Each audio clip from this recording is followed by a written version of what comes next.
അമ്മ ഞാൻ എഴുതിയ കവിതകളിൽ എനിക്ക് ഏറ്റവും ഇഷ്ടപ്പെട്ട ഒരു കവിതയാണ് അമ്മ.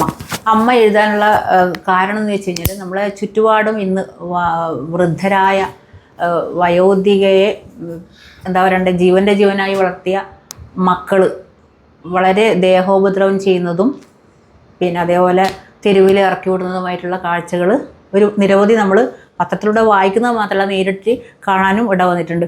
ഒരു 4-5 വർഷം മുന്നേ ടെലിവിഷൻ തുറക്കുമ്പോൾ നമ്മൾ കണ്ടത് പയ്യന്നൂരുള്ള ഒരു സ്ഥലത്ത് ഒരു വൃദ്ധയായ അമ്മയെ മൂത്രം ഒഴിച്ചുപോയി എന്ന കാരണം കൊണ്ട് മകള് ചൂലെടുത്ത് അടിച്ച് പുറത്താക്കുന്ന ഒരു കാഴ്ച. അത് എൻ്റെ മനസ്സിൽ ഭയങ്കരമായിട്ട് ഒരു എന്താ പറയണ്ടേ വിഷമം ഉണ്ടാക്കി.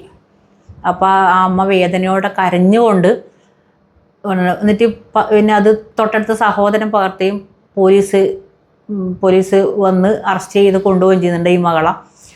ആ സമയത്തിന് ഈ അമ്മ പറയുന്നുണ്ട്, എൻ്റെ മോളെ ഒന്നും ചെയ്തിട്ടില്ല, നല്ലോണം നോക്കുന്നു. അപ്പോൾ അതിൽ നിന്ന് മനസ്സിലാക്കുന്ന ഇത്രയും ഉപദ്രവിച്ചിട്ടും ഒരു പെറ്റ അമ്മക്ക് സ്വന്തം മക്കളെ ഒരിക്കലും വെറുക്കാൻ പറ്റില്ല. അപ്പോൾ എന്താ പറയണ്ടേ, എന്ത് തെറ്റ് ചെയ്ത് കഴിഞ്ഞാലും ഇഷ്ടപ്പെടുന്ന ഒരു ഏക കോടതി എന്ന് പറയുന്നത് അമ്മയാണ്. അപ്പോൾ അതെല്ലാം കൂടി മനസ്സിലിങ്ങനെ എന്താ പറയണ്ടേ ആ ഓരോ കാഴ്ചയും കൂടിയാണ് ഈ അമ്മ എന്നുള്ള കവിത എഴുതാൻ വേണ്ടിയിട്ട് എനിക്ക് പ്രചോദനം ഉണ്ടാക്കിയത്. ആ കവിത ഞാനൊന്ന് ചൊല്ലാം. നട്ടുച്ച നേരത്ത് പൊള്ളുന്ന വെയിലത്ത് അമ്പലത്തിണ്ണയിൽ എന്നെ ഇരുത്തിയിട്ട് ആൾക്കൂട്ടത്തിൽ ധൃതിയിൽ മറയുന്ന മകളെ നിന്നോട് ദൈവം പൊറുക്കട്ടെ.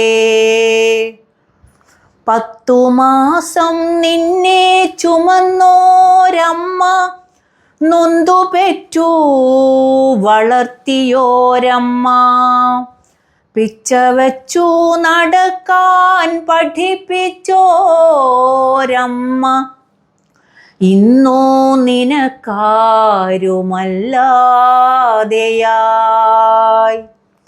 താരാട്ടുപാട്ടിൻ്റെ താളത്തിനൊത്തു നീ അമ്മിഞ്ഞ പാലിൻ മധുരം നുകരുമ്പോൾ നിന്നിളം ചുണ്ടിൽ വിരിയുന്ന പുഞ്ചിരി ഇന്നുമെന്നുള്ളിൽ മായാതെ നിൽക്കുന്നു.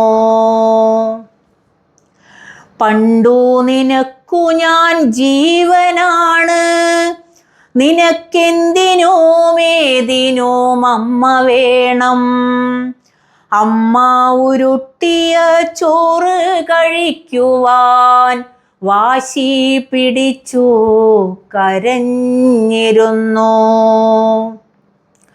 അമ്മ പഠിപ്പിച്ച പാഠങ്ങൾ അത്രയും ശ്രദ്ധയോടെ നീ പഠിച്ചെടുത്തു.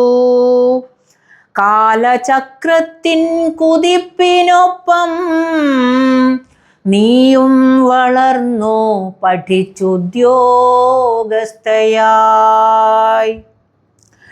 ഭാര്യയായി നീയും ഒരമ്മയായി നിൻ സ്നേഹം അവർക്കായി പകുത്തു നൽകി.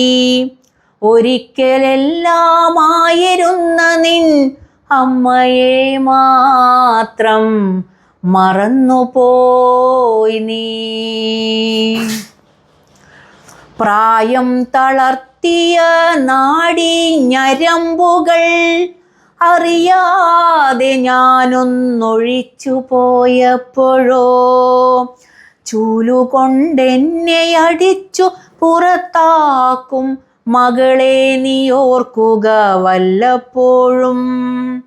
ബുദ്ധിയുറക്കാത്ത പ്രായത്തിലൊക്കെയും ഈ അമ്മ തൻ മടിത്തട്ടല്ലോ നിൻ ശൗചാലയം. ലക്ഷങ്ങൾ നൽകി വളർത്തുന്ന പട്ടിക്ക് പെറ്റമ്മയേക്കാളേറെ വിലയിട്ടു നീ. വാർദ്ധക്യമെത്തിയോരമ്മ മാത്രം ഇന്നോ നിനക്കൊരു ബാധ്യതയായി.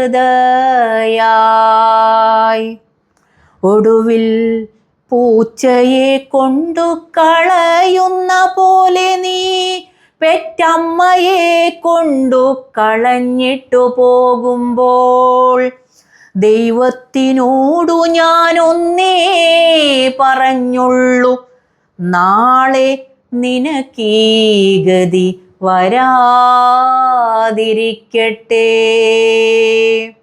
മകളെ, നിന്നോട് ദൈവം പൊറുക്കട്ടെ. നന്ദി.